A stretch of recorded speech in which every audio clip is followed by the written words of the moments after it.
स्वतंत्रता की 75 वर्ष पूरे होने के उपलक्ष्य में पूरा भारत और राष्ट्रीयता की भावना से ओतप्रोत होकर आजादी का अमृत महोत्सव मना रहा है। इसी क्रम में कोल इंडिया लिमिटेड और उसकी अनुषंगी कंपनी CMPDIL ने भी 12 मार्च 2021 से इसकी शुरुआत की, जो 75 सप्ताहों तक मनाया जाएगा।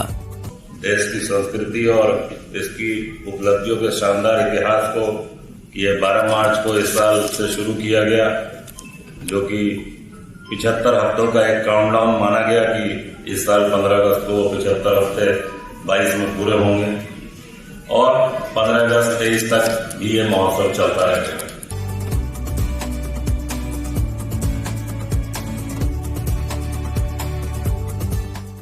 सामाजिक सरोकारों में अग्रणी CMPDIL ने इस कार्यक्रम का थीम रखा go green drink clean. CMPDIL अपनी सभी इकाइयों के साथ मिलकर इस अवसर पर विभिन्न प्रकार के कार्यक्रमों का आयोजन कर रहा है और लोगों को भारत के गौरवशाली इतिहास, उसकी समृद्ध सांस्कृतिक परंपरा से अवगत कराते हुए उनमें राष्ट्रीयता की भावना का संचार कर रहा है।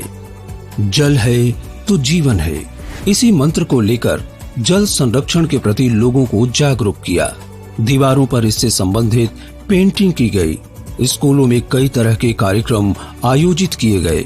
कर्मचारियों और ग्रामीणों ने पानी बचाने और पर्यावरण की रक्षा का संकल्प लिया। बच्चों को शुद्ध पेयजल मिल सके, इसके लिए स्कूलों में जल शोधक यंत्र लगाए गए। स्वच्छता और साफ सफाई के महत्व को समझाते हुए पर्यावरण संरक्षण पर जोर दिया गया। प्लास्टिक के उपयोग कम करने तथा अवशिष्ट प्रबंधन पर कई तरह के कार्यक्रमों का आयोजन कर लोगों को जागरूक किया गया। ऑनलाइन और ऑफलाइन कई तरह की प्रतियोगिताएं आयोजित की गई, जैसे पोस्टर प्रतियोगिता, निबंध प्रतियोगिता और प्रश्नोत्तरी प्रतियोगिता। बच्चे फैंसी ड्रेस प्रतियोगिता में भाग लेकर वीर महान सपूतों को दर्शाते हुए अपनी अद्भुत प्रतिभा का परिचय दिया। 21 जून 2021 को अंतर्राष्ट्रीय योग दिवस पर बच्चों को जीवन में योग के महत्व पर जानकारी दी गई। CMPDIL आजादी के अमृत महोत्सव के अवसर पर न केवल लोगों को पेड़ पौधों के महत्व से अवगत कराया, बल्कि कई स्थानों पर पौधारोपण भी किया।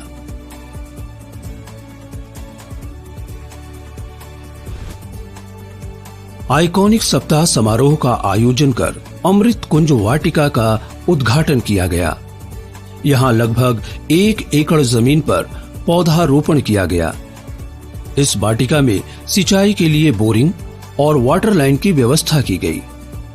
18 और 19 अगस्त 2021 को मुख्यालय में स्थानीय पौधों, बांस की वस्तुओं, जूट आदि स्थानीय और पर्यावरण के अनुकूल उत्पादों को बढ़ावा देने के लिए प्रदर्शनी का आयोजन किया गया। CMPDIL सदैव से लोगों के स्वास्थ्य के प्रति संवेदनशील रहा है और यही कारण है कि अपने CSR योजनाओं के तहत समय समय पर चिकित्सा शिविर लगाकर लोगों को स्वास्थ्य सुविधाएं मुहैया कराता रहा है। सिपेट रांची में 31 जुलाई 2021 को स्वतंत्रता में महिलाओं की भूमिका विषय पर एक कार्यक्रम का आयोजन कर छात्राओं को प्रोत्साहित किया गया। युवा देश का निर्माता है, इस बात को ध्यान में रखते हुए CMPDIL के द्वारा युवाओं को निशुल्क कौशल विकास प्रशिक्षण से जोड़कर हुनरमंद बनाया जा रहा है। उनके लिए निशुल्क छात्रावास की भी व्यवस्था की गई है। आजादी के अमृत महोत्सव के अवसर पर CMPDIL ने मीडिया एजेंसी के साथ मिलकर फरवरी 2022 में भारत की शान फोटो प्रतियोगिता का आयोजन किया। इसके साथ ही राज्य के गौरवशाली इतिहास, समृद्ध संस्कृति, यहाँ की भोजन पद्धति, पर्व त्योहार, ऐतिहासिक और पर्यटक स्थलों आदि से लोगों को अवगत कराने के लिए कई तरह के कार्यक्रमों का आयोजन किया गया। पर्यावरण को बचाने के लिए हरियाली को बढ़ावा देना जरूरी है। इसी के तहत महिलाओं को किचन गार्डन के महत्व की जानकारी दी गई। 3 मार्च 2022 को मयूरी प्रेक्षागृह CMPDIL मुख्यालय रांची में पुरस्कार वितरण समारोह का आयोजन कर विजेता प्रतिभागियों को सम्मानित किया गया। CMPDIL अपने सामाजिक सरोकारों को बखूबी निभाता आ रहा है, जो देश और समाज को एक नई दिशा प्रदान कर रहा है। देश के आर्थिक और सामाजिक विकास के प्रति इसकी यही प्रतिबद्धता आजादी के दीवानों के प्रति सच्ची श्रद्धांजलि होगी।